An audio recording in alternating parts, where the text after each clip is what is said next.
Welcome to paediatric dental clinics Indore. Myself doctor Chetan Patidar. और आज हम बात करेंगे एक बहुत ही इंटरेस्टिंग और शायद मुझने अभी तक अनटच उस टॉपिक को लिया है।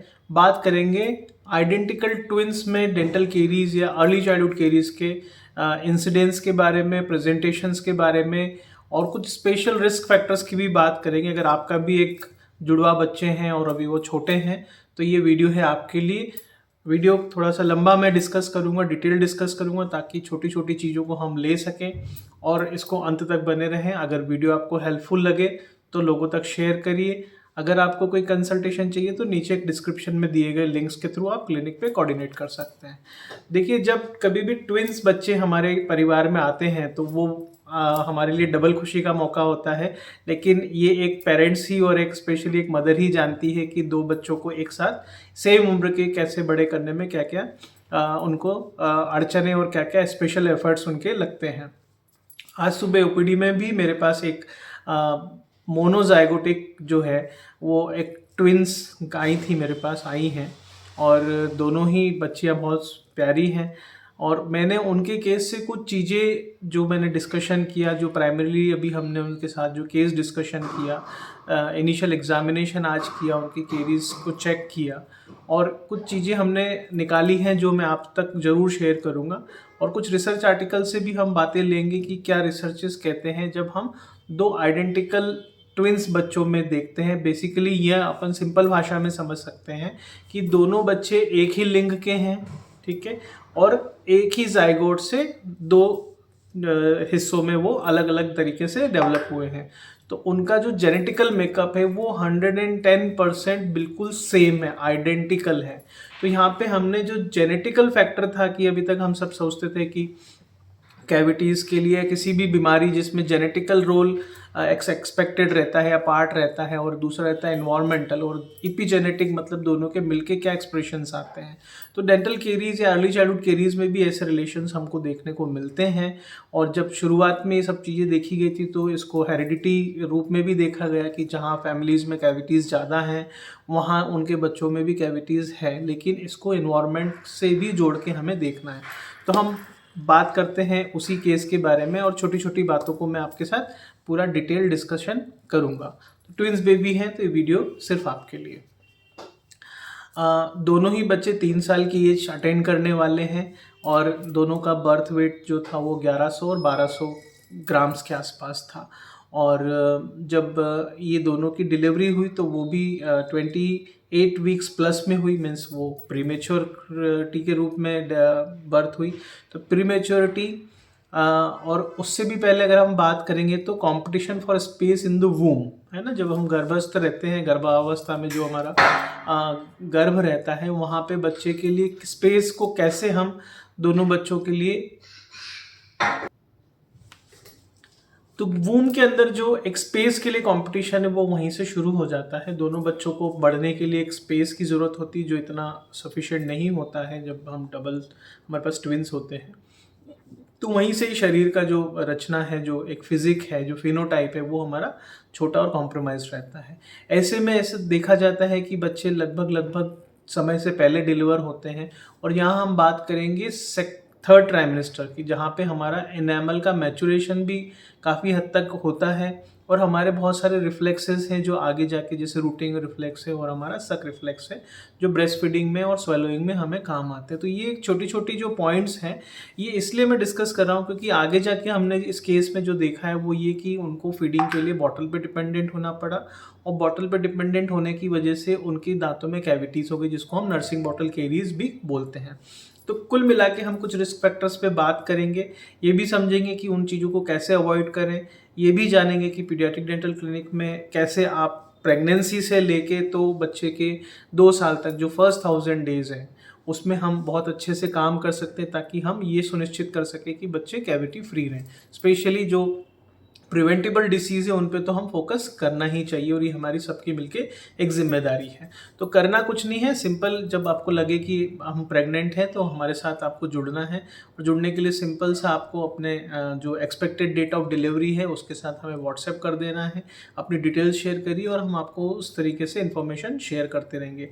और अगर आप आना चाहें तो मोस्ट वेलकम है, क्योंकि प्रेगनेंसी ओरल केयर के जितने भी हमारे पेशेंट्स हैं जो केयरिंग मदर्स हैं उनको हम फ्री ऑफ कॉस्ट बिल्कुल उनको हम लोग कंसल्टेशन देते हैं, सुनिश्चित करते हैं कि उनको एक इन्फॉर्मेशन हम शेयर करें ताकि वो अपने आप को एम्पावर कर पाएँ जब हमारा आने वाला बच्चा हो। चलिए, तो हम इस केस में आगे डिस्कस करते हैं। तो बच्चे का जो है वो प्रीमेच्योर डिलीवरी हो गया, तो हमारा जो इनेमल मैचुरेशन है, जो इनेमल जो ऊपर की वाइट लेयर होती है जो हमें दांत के ऊपर सफ़ेद दिखती है, वो मैचुरेशन हमारा बर्थ के आसपास ही स्टार्ट होता है और with in 6 month of life भी वो मैच्योर होता है। तो ये मैचुरेशन में कमी हो जाना, ठीक है। उसके बाद हमारी मस्कुलेचर में इतनी पावर नहीं होती कि हम बहुत अच्छे से फीड कर पाएँ, तो ले दे के जो है वो हमारी चीज़ें फीडिंग के आसपास ही आ जाती हैं, क्योंकि फीडिंग सही से अगर हमारा आइडियल तरीके से ब्रेस्ट फीडिंग ना हो तो हमें अल्टरनेट फीडिंग टेक्निक्स पे जाना पड़ता है। वैसा इसी केस में वैसा ही हुआ, प्रीमेच्योरिटी हुई, उसके बाद करीबन 20 दिन दोनों बच्चे एनआईसीयू में रहे। उनको नेज़ल ट्यूब से फीड दिया गया ताकि वो एक वेट अटेन कर पाएँ और फिर उनको डिस्चार्ज दिया गया। इस बीच में यहाँ पे ये भी दिक्कत आई जो मैंने समझी, वो ये कि मैटरनल जो पार्ट है, जो माँ है मातृत्व की तरफ जो है, उनको ये ब्रेस्ट पंप करके भी उनके लैक्टेशन को मेंटेन किया जा सकता था। लेकिन देखिए क्या है, ये पिट्यूटरी पूरा एक्सिस है, अगर बच्चा सक नहीं करेगा तो मदर भी फीड नहीं बनाएगी। हमारा जो ऑक्सीटोसिन है, जो हार्मोन है, जो प्रोलैक्टिन जो हार्मोन है जो हमारा सिक्रीट होता है, जो मिल्क प्रोडक्शन और ऑक्सीटोसिन उसके एक्सप्रेशन के लिए रिस्पॉन्सिबल है, ये सारी चीज़ें तभी काम करती है जब बच्चा वहाँ पे सक बनाता है। और जब तक सक नहीं रहेगा, वहाँ पे कोई सेंसेशन नहीं रहेगा, तो फिर ड्राइंग अप होता है और ऐसा देखने में आता है विद इन अ वीक ये डिमिनिश हो जाता है, मदर का मिल्क सिक्रीशन कम या बंद भी हो जाता है। तो ये बहुत क्रूशियल टाइम होता है कि जब तक बच्चे एनआईसीयू में हैं तब तक हम किसी तरीके से, जैसे कि सेल्फ एक्सप्रेशन हम करें मिल्क का, ठीक है, ब्रेस्ट पंप यूज़ कर सकते हैं, उस मिल्क को स्टोर करके एनआईसीयू तक पहुंचा सकते हैं ताकि वो बेबी की फीड में हम उन्हें दे सकें, या उसे हम फ्रीजर में स्टोर कर सकते हैं ताकि आगे जाके वो उनके लिए काम आ सके, या हम उसे डोनेट भी कर सकते हैं ताकि ऐसे बच्चा जिसकी मदर को फीड नहीं आ रहा है उनको हम ये चीज़ डोनेट कर सकते हैं। तो इस तरीके से 2 पार्ट हो जाएंगे, एक बच्चे को भी फीड मिल जाएगा, दूसरा उस मदर को भी रिफ्लेक्सेस जो उनका मिल्क सिक्रीशन है वो मेंटेन हो पाएगा और उनका डिमिनिश प्रोडक्शन ऑफ मिल्क नहीं होगा। तो हालांकि इस केस में डिमिनिश मिल्क प्रोडक्शन हुआ, यहाँ पे मैं समझता हूँ कि सपोर्ट जो टीम थी गायनेक पार्ट पे उनकी थोड़ी सी कमी रही। वो हम चाहते हैं कि इस पे भी फोकस करें सभी लोग, और स्पेशली पेरेंट्स अपने आप को अवेयर करें कि जब इस तरह की सिचुएशन हो तो आपको दूसरी चीज़ पे भी ध्यान देना है, ताकि आगे जब बच्चा घर वापस आएगा एनआईसीयू के बाद तो हम उसको फीड वापस से अच्छे से करा पाएँ, फर्स्ट थिंग। दूसरी चीज़, जब बच्चे को फीड नहीं मिला घर आके तो पेट नहीं भर रहा था, 2 बच्चे हैं, नॉर्मली भी अगर मिल्क सिक्रीशन अच्छा हो, वेट अच्छा हो और टर्म बेबी भी हो, फुल टर्म बेबी भी हो, तो भी 2 बच्चों के हिसाब की पूर्ति नहीं होती है। और ऐसे केसेस में कई बार पीडियाट्रिशियन या और घर के लोग भी ऊपर से टॉप फीड शुरू कर देते हैं। तो जब आप ऊपर से टॉप फीड शुरू करें तो उसके ऑल्टरनेट्स, जो आइडियल उसके ऑल्टरनेट्स होते हैं वो ये कि या तो आप कहीं से ह्यूमन मिल्क का डोनेशन ले लें, कोई भी एक लैक्टेशन मदर जो आपके आसपास ही डिलीवर्ड आप उन्होंने किया है या आपके फैमिली में हो तो सबसे बढ़िया, और आपके बहुत क्लोज हो तो और भी बढ़िया, ऐसे लोगों से आप कांटेक्ट बनाए रखें।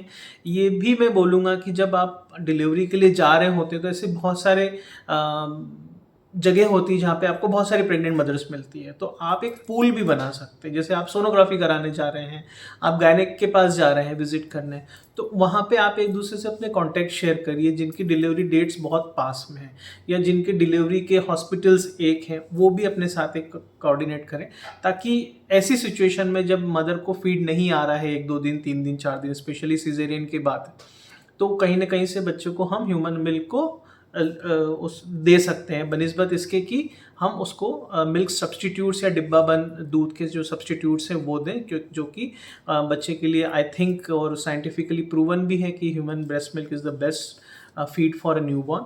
और वो 6 महीने तक हमें देना चाहिए। हालाँकि इसके ऊपर आपको खुद ही अपने स्तर पे चीज़ों को करना चाहिए, और अगर आप आगे बढ़ के आएँगे तो ज़रूर हम उसमें सपोर्ट करेंगे।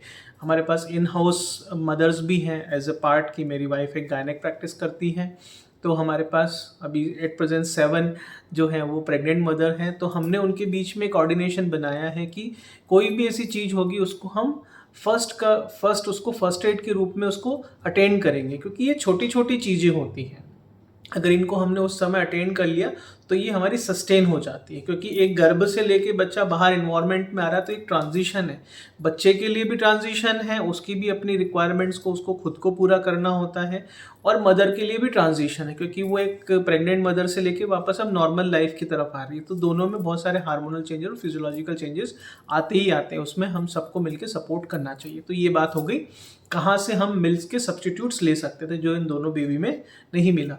अगेन इस केस में फिर उन्होंने ऊपर से जो फीड है, ऑलमोस्ट 1 साल तक उन्होंने बेबी फीड जो डिब्बाबंद दूध आता है वो स्टार्ट किया, उसके बाद काऊ मिल्क स्टार्ट किया, उसके बाद उसमें शुगर ऐड करने की भी प्रथा है। तो ये कुल मिला के चीज़ें सब एक तरीके से चीज़ों को कॉम्प्रोमाइज़ किया। जब हम ह्यूमन मिल्क में अगर देखें तो उसमें इम्यूनोग्लोबुलिन्स होते हैं, ठीक है, उसमें इम्यूनिटी बूस्टर्स होते हैं, उसमें एक इम्यूनिटी को इन्हांस करता है, वो ग्रोथ को फास्ट रहता है, बेबी का वेट भी बढ़ता है, उसके रिफ्लेक्सेस अच्छे से होते हैं, उसकी ओरोफेशियल मसल्स हैं उनके मूवमेंट्स होते हैं। तो ये सारी चीज़ें आगे जाके हमें हेल्प करती है, उनके च्यूइंग में हेल्प करती है, उनके सेल्फ क्लिनजिंग, जब बच्चा खाना खाता है उसके बाद जो टंग और लिप से जो सेल्फ क्लिनजिंग का एक्शन है वो उनका अच्छा रहता है। तो ये सारी चीज़ें एक तरीके से ट्रेनिंग का पार्ट ही होती है, जिसमें ब्रेस्ट फीडिंग बहुत इंपॉर्टेंट प्ले रोल करता है। तो जब ट्विंस बेबी होते हैं तो ये चैलेंजेस आपके सामने आते हैं, इन पे ज़रूर आप ध्यान दीजिए। आपको कोई भी सपोर्ट हो तो बिल्कुल फ्रीली होके मुझसे आप कोऑर्डिनेट करिए, हम ज़रूर आपको हेल्प करेंगे।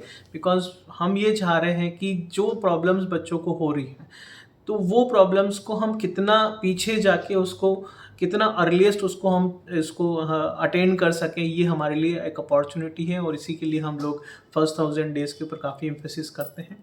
अब बात आती है दोनों की जनरल हेल्थ के ऊपर। तो जो बेबी थोड़ा वेट में बड़ा है और जिसको कैविटीज़ ज़्यादा है, उसके साथ स्लीप एपनिया का भी इशू बताया गया मुझे आज जब हिस्ट्री लिया। स्लीप एपनिया मतलब बच्चे नींद में सोते सोते सांस लेना बंद कर देते हैं। अगर ऐसा 10 सेकंड से ज़्यादा हो तो उसको एक एपनिक एपिसोड, एपनिया हाइपोपनिया एपिसोड हम मानते हैं। हालांकि बहुत क्लियरली पेरेंट्स इसको डायग्नोस नहीं कर पाते हैं, बट आम भाषा में अपन समझे कि बच्चा सोते सोते सांस लेना बंद कर देता है, फिर वो एकदम से उठता है और ज़ोर से सांस लेता है, और फिर ये हमारी चीज़ें बार बार रिपीट होती है। तो उसके ऊपर भी वो उसको एक समस्या रही। दूसरा, टॉयलेट ट्रेनिंग दोनों बच्चों की नहीं हो पाई है। और जो मैंने स्ट्राइकिंग फीचर्स देखे वो ये कि जो जिस बच्चे को ज़्यादा कैविटीज़ हैं वो बच्चे में माउथ ब्रीदिंग का भी हैबिट है, ठीक है। अब माउथ ब्रीदिंग के ऊपर भी बहुत तरीके से बात करी जा सकती है, और उसके association with the early childhood caries भी, हम जैसे बच्चों के दांतों के सड़न में उसके क्या रोल है, इसके ऊपर भी अगर हम और थोड़ा सा बात करें तो हम ये समझ सकते हैं कि सलाइवा जो है वो दांतों को भिगो के रखता है, और उसके डिफेंसिव मैकेनिज्म से वो उसको नरिश भी करते रहता है, ठीक है। जब हम मुंह खोल के सोते हैं तो ये हमारी चीज़ नहीं हो पाती है, और डायरेक्ट एयर के कांटेक्ट में आने से वो जगह ड्राई होती है, स्पेशली आगे के 4 दांत हमारे, तो वहाँ पे ड्राइनेस होती है, प्लस लिप्स भी हमारे ड्राई होते हैं। तो आपको देखना क्या है कि बच्चे के लिप्स ड्राई तो नहीं हैं, जब वो डीप स्लीप में है तब वो उसके लिप्स सील हैं क्या। तो 2 तरीके से इसको देखें, या तो बच्चा लिप ओपन करके रखेगा या बच्चा लिप ओपन करके ब्रीथ भी करेगा। तो अगर ब्रीथ नहीं भी कर रहा है तो भी उसके आगे के दांतों को ड्राइनेस देगा। अगर ब्रीथ कर रहा है तो और ज़्यादा मुश्किल है, क्योंकि अनफिल्टर्ड एयर उसके थ्रोट में जाएगी और उसके टॉन्सिल्स और एडिनोइड्स को वो बढ़ा देगी। तो ये कंडीशन भी थी बच्चे में, और इसकी वजह से स्टफ़ी नोज़ होना, नाक जाम होना, क्योंकि नाक का इस्तेमाल नहीं हो पाना, नाक में नाइट्रिक ऑक्साइड रहती है, उससे हमारी और अच्छे से क्लियरिंग होती है, हमारा म्यूकोस अच्छा लूज़ होता है, हमारी एलुलाई फैलती है, और ऑक्सीजन का आदान प्रदान बहुत अच्छे से होता है, और इससे हमें अच्छी नींद आती है। अच्छी नींद आती है तो हमारी जो डिस्टर्ब्ड स्लीप है वो हमारी नहीं रहती, और स्लीप बहुत साउंड होना बहुत ज़रूरी है। तो ये छोटी छोटी चीज़ें हैं जिनके प्रति मैं चाहता हूँ कि ऐसे वीडियोज़ और इनके माध्यम से, डिस्कशन के माध्यम से मैं पेरेंट्स तक वो छोटी छोटी बातें ले जाऊँ जो खुद पेरेंट्स अपने आप में इन चीज़ों को समझें। क्योंकि ये बहुत देखने में आता है कि प्रोफेशनल कॉन्फ्लिक्ट्स या प्रोफेशनल जो एक तरीके से जो डिस्पैरिटीज़ है, उसकी वजह से पेरेंट्स और बच्चे को प्रॉपर इन्फॉर्मेशन चैनलाइज्ड वे में एक टीम से नहीं मिल पाती है। तो अभी वो समय दूर है जब जहाँ पे हम सब मिलके एक साथ काम करें। इसलिए मैं चाहता हूँ कि डायरेक्टली पेरेंट्स तक ये छोटी छोटी इन्फॉर्मेशन जाए, तो इन चीज़ों को नोटिस करना चाहिए। तो इस पूरे केस से हमने ये समझा कि कैसे ट्विन्स बच्चों में कैविटीज़ देखने को मिलती हैं, और इसके ऊपर रिसर्च भी बहुत कुछ है। आप सिंपल सा गूगल जाके डालेंगे twins and carries incidence of in twins, तो आपको मिल जाएंगे।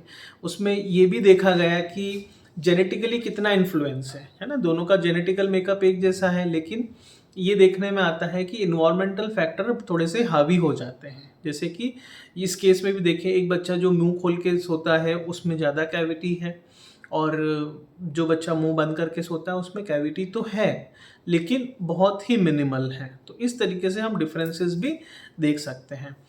और सिंपल सी एक यही मैं एंड मैसेज दूंगा कि कैसेस तो डेली क्लिनिक्स में आते हैं, पेरेंट्स भी अब सर्च कर रहे हैं, जल्दी में या कम एज ग्रुप्स के बच्चे आ रहे हैं। यंग पेरेंट्स बहुत अच्छे से इन रिसोर्सेज को देख के एक डिसीजन मेकिंग लेते हैं, और वो फॉलोअप के लिए, विजिट्स के लिए और चेकअप्स के लिए आते हैं। ये बहुत अच्छी बात है, लेकिन कहीं ना कहीं और मेहनत करने की ज़रूरत है। हम सबको मिलकर ये जानने समझने की ज़रूरत है कि हम कितना और जल्दी जाके इन डिसीज़ की रिस्क फैक्टर्स को, पॉजिटिव फैक्टर्स को एड्रेस कर पाएँ, उनको हम सही से चैनलाइज कर पाएँ, ताकि वो हमारे दांतों की समस्या को ना उसमें कंट्रीब्यूट ना करें, और हम अच्छे से हेल्दी डेंटिशन के साथ आगे बढ़े। क्योंकि एक बार डेंटल कैविटीज़ होती है तो फिर वो ख़त्म नहीं होती है। दिट्स रियली ट्रू, क्योंकि हमारे दांत के ऊपर कोई ऐसा हीलिंग मैकेनिज्म नहीं होता है जिसकी वजह से हम दांत को हील करा पाए। ऑलवेज जो भी हम वर्क करते हैं वो अपने रिपेरेटिव वर्क ही होता है। बहुत रेयर एक छोटा सा एक सेगमेंट है जहाँ पे हम कि उसको रीजनरेटिव पार्ट पे लेते हैं, आइदर वो पल्प हो, लेकिन अगर पल्प में भी गया है इन्फेक्शन तो क्राउन तो उसका डैमेज्ड हो ही जाता है बच्चे का। और ये चैलेंजिंग भी होता है, कई बार बच्चों को हमको जनरल एनेस्थीसिया में ले जाके बेहोश करके करना होता है, और बहुत सारी चीज़ें हैं। उसके ऊपर चर्चा ना ही करें तो अच्छी बात है। मेनली फोकस हम इस चीज़ों पे करें कि कैसे हम बच्चों को कैविटी से बचा सकें। और मेरी यही आप सबसे अपेक्षा है कि आपको जब कभी भी लगता है, ये जितना भी रिसोर्स हम यूट्यूब के माध्यम से, गूगल पेज के माध्यम से, इंस्टाग्राम, फेसबुक के माध्यम से, सारे रिसोर्सेज को आप फ्रीली यूज़ करिए।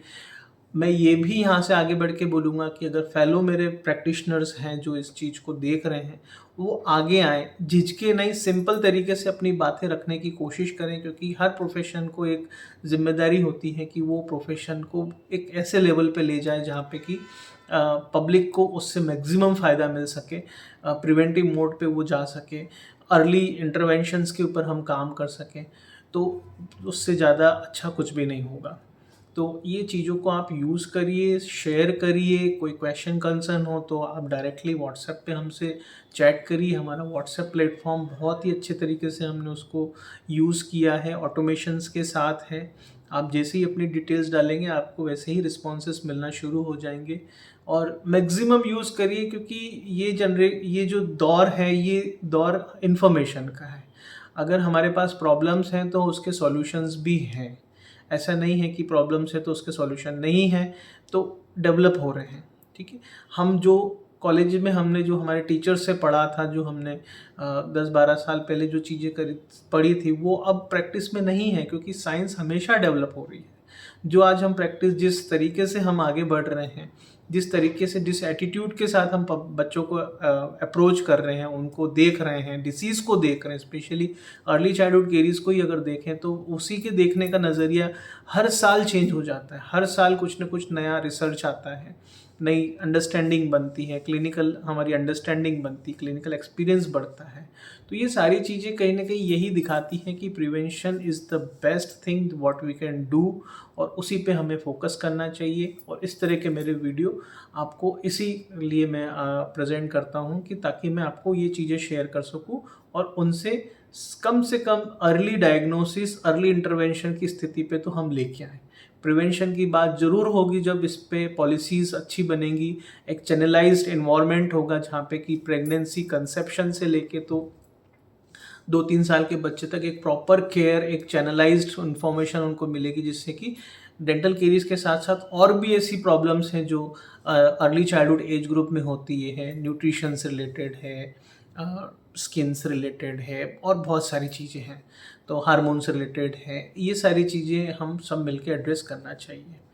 इसी के साथ नमस्कार, धन्यवाद।